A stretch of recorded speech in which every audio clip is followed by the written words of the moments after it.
Salam sejahtera, salam Om Swastiastu, Namo Buddhaya, salam kebajikan.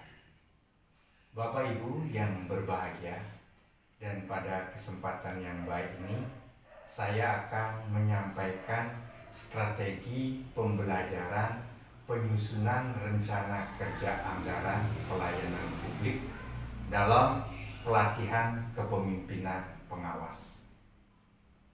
Struktur penyajian strategi pembelajaran ini akan saya bagi ke dalam dua bagian pokok. Pertama, penjelasan tentang kebijakan pelatihan kepemimpinan pengawas, dan yang kedua adalah penjelasan tentang strategi penyampaian pembelajaran penyusunan rencana kerja anggaran pelayanan publik. Pelatihan kepemimpinan pengawas atau yang dikenal dengan PKP merupakan jenis pelatihan struktural yang menggantikan diklat kepemimpinan tingkat 4 atau PIM 4. Ada beberapa hal yang melatar belakangi lahirnya pelatihan kepemimpinan pengawas ini. Pertama, terbitnya Undang-Undang Nomor 5 Tahun 2014 tentang Aparatur Sipil Negara, dan terbitnya Peraturan Pemerintah Nomor 17 Tahun 2020 tentang perubahan atas PP Nomor 11 Tahun 2017 tentang manajemen PNS. Ini memerlukan tindak lanjut. Dan yang kedua adalah terbitnya Permenpan Nomor 38 Tahun 2017 tentang standar kompetensi jabatan yang membutuhkan pemenuhan kompetensi berdasarkan akuntabilitas jabatan, profil jabatan melalui pemenuhan kompetensi manajerial. Nah, kemudian dari ini terbitlah Peraturan Lembaga Administrasi Negara Nomor 5 Tahun 2019 tentang pelatihan kepemimpinan pengawas. Kompetensi yang dibangun dalam pelatihan kepemimpinan pengawas ini adalah kompetensi kepemimpinan melayani sebagai kompetensi manajerial untuk menjamin terlaksananya akuntabilitas jabatan pengawas yang berupa kemampuan mengendalikan kegiatan pelayanan publik yang dilakukan oleh pejabat pelaksana sesuai dengan standar operasional prosedur. Nah, untuk mewujudkan kompetensi kepemimpinan melayani ini, maka struktur kurikulum pelatihan kepemimpinan pengawas memiliki 5 agenda dan beberapa mata pelatihan yang ada dalam setiap agenda. Agenda pertama adalah kepemimpinan Pancasila dan bela negara. Memiliki 2 mata pelatihan. Pertama, etika dan integritas kepemimpinan Pancasila. Kedua, bela negara kepemimpinan Pancasila. Agenda kedua, kepemimpinan pelayanan, terdiri dari 4 mata pelatihan. Pertama, diagnosa organisasi. Yang kedua, berpikir kreatif dalam pelayanan. Yang ketiga, membangun tim efektif. Dan keempat, kepemimpinan dalam pelaksanaan pekerjaan. Agenda ketiga adalah pengendalian pekerjaan. Agenda ini memiliki 7 mata pelatihan. Pertama adalah teknik komunikasi publik. Kedua, perencanaan kegiatan pelayanan publik. Ketiga, penyusunan rencana kerja anggaran pelayanan publik. Keempat, pelayanan publik digital. Kelima, manajemen mutu. Keenam, manajemen pengawasan. Dan yang ketujuh, pengendalian pelaksanaan pekerjaan. Agenda keempat adalah aktualisasi kepemimpinan yang terdiri dari 2 mata pelatihan. Pertama adalah studi lapangan pelayanan publik, yang kedua aksi perubahan kinerja pelayanan publik. 5. Agenda orientasi program terdiri dari mata pelatihan. Pertama, strategi kebijakan pengembangan kompetensi aparatur sipil negara. Kedua, overview kebijakan pelatihan. Ketiga, dinamika kelompok. Keempat, kebijakan dan tindak lanjut hasil pelatihan.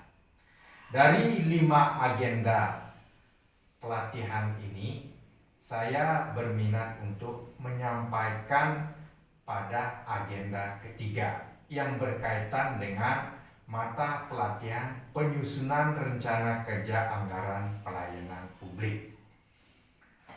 Bagaimana deskripsi kegiatan mata pelatihan penyusunan rencana kerja anggaran pelayanan publik ini adalah bahwa mata pelatihan ini ditujukan untuk membekali peserta agar mampu menyusun rencana kerja anggaran melalui proses pembelajaran meliputi penjelasan singkat tentang mekanisme perencanaan pembangunan, proses mengidentifikasi inisiatif kegiatan sesuai tugas pokok dan fungsi, dan melakukan praktik atau latihan menyusun rencana kerja anggaran pelayanan publik.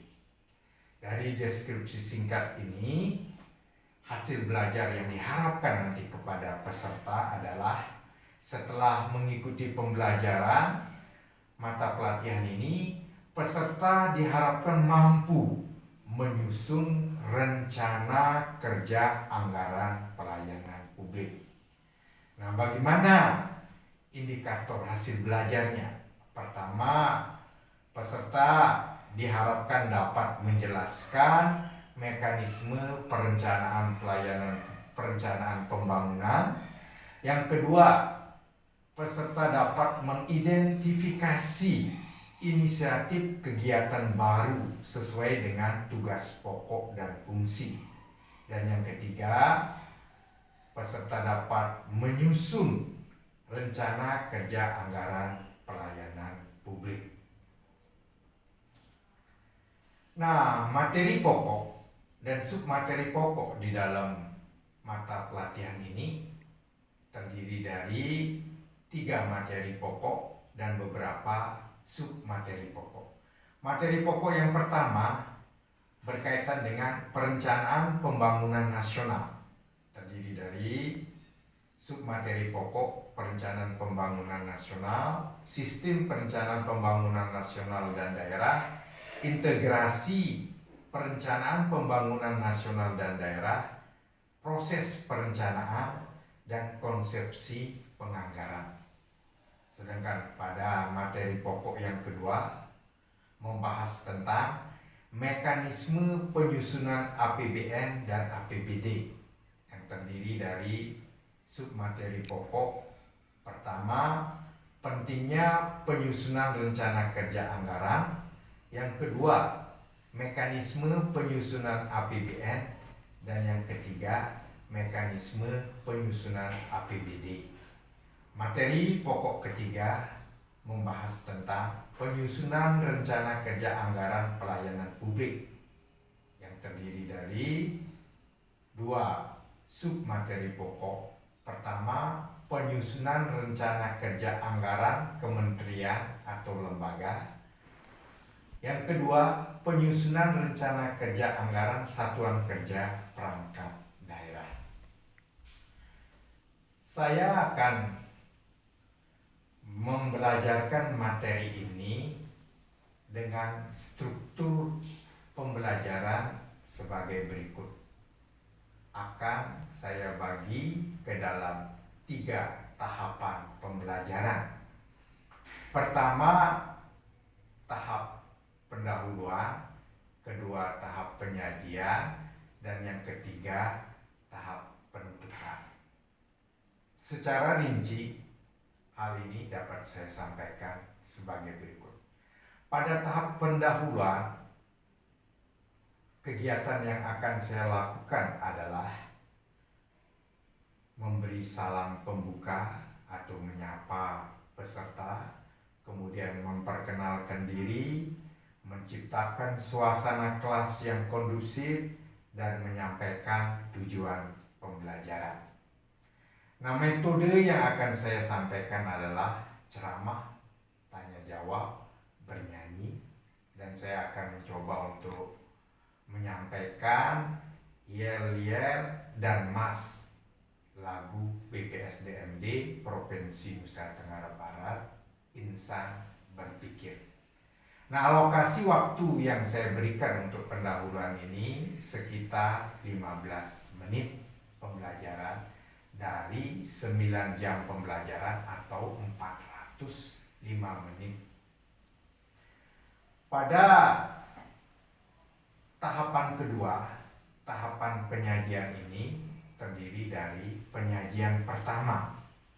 Saya akan menyampaikan pembahasan tentang perencanaan pembangunan nasional dan penganggaran. Pertama, saya akan mencoba memaparkan materi ini, kemudian meminta peserta untuk berdiskusi dan sharing dengan teman yang ada di sebelahnya tentang perencanaan dan penganggaran. Kemudian meminta satu orang dari tiap pasangan nanti untuk menjelaskan tentang hasil diskusi dan sharing sambil menuliskan poin hasil diskusi dalam flip chart. Nah, metode yang akan saya sampaikan adalah pair sharing atau berpasangan, ceramah, curah pendapat, dan diskusi. Nah, alokasi waktu yang saya akan berikan pada penyajian pertama ini sebanyak 125 menit. Kemudian saya akan melanjutkan dengan penyajian yang kedua. Pada penyajian ini akan membahas tentang mekanisme penyusunan APBN dan APBD. Nah, kegiatan yang akan saya lakukan adalah pertama, memaparkan materi tentang mekanisme penyusunan APBN dan APBD, meminta peserta untuk berdiskusi dan sharing dengan teman di sebelahnya tentang APBN dan APBD, kemudian meminta satu orang dari tiap pasangan untuk menjelaskan tentang hasil diskusi dan sharing sambil menuliskan poin hasil diskusi di flip chart, kemudian membahas poin hasil diskusi berpasangan sebagai penajaman materi yang disampaikan. Kemudian saya akan membuka sesi pertanyaan kepada peserta mengenai materi yang sudah dibahas tadi. Metode yang akan saya sampaikan adalah metode pair share atau berpasangan, ceramah, curah pendapat, diskusi, dan ice breaking yang sesuai dengan pokok-pokok bahasan yang akan diberikan. Kemudian pada penyajian yang ketiga berkaitan dengan penyusunan rencana kerja anggaran pelayanan publik. Nah, kegiatan yang akan saya lakukan adalah menjelaskan tentang penyusunan rencana kerja anggaran pelayanan publik sesuai dengan tugas pokok dan fungsinya. Kedua, mengajak peserta untuk bersama-sama melakukan latihan penyusunan rencana kerja anggaran pelayanan publik.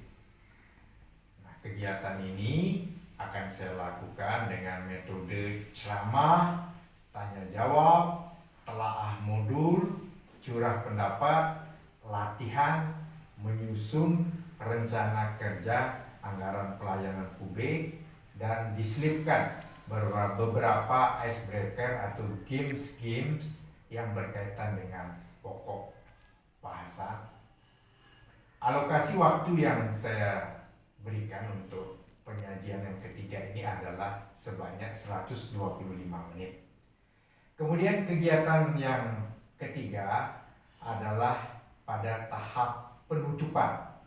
Pada kegiatan ini saya akan menyampaikan pertama review atau kesimpulan dari penyampaian pembelajaran penyusunan rencana kerja anggaran pelayanan publik, kemudian memberikan apresiasi kepada peserta dan mengingatkan peserta sebagai seorang pejabat pengawas agar selalu konsisten menyusun rencana anggaran kerja pelayanan publik dan berinisiatif untuk menyusun kegiatan-kegiatan baru yang sesuai dengan tugas pokok dan fungsi dan berdasarkan pada peraturan perundang-undangan yang ada.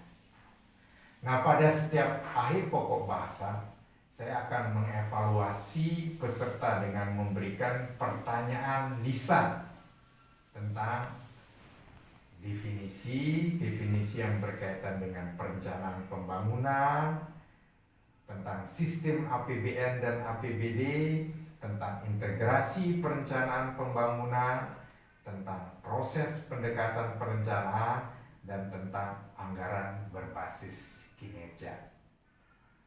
Demikian hal-hal yang saya akan sampaikan nanti pada saat melakukan kegiatan pembelajaran penyusunan rencana kerja anggaran pelayanan publik. Nah, semoga strategi pembelajaran yang saya sampaikan ini dapat bermanfaat, dan terima kasih atas perhatian saudara.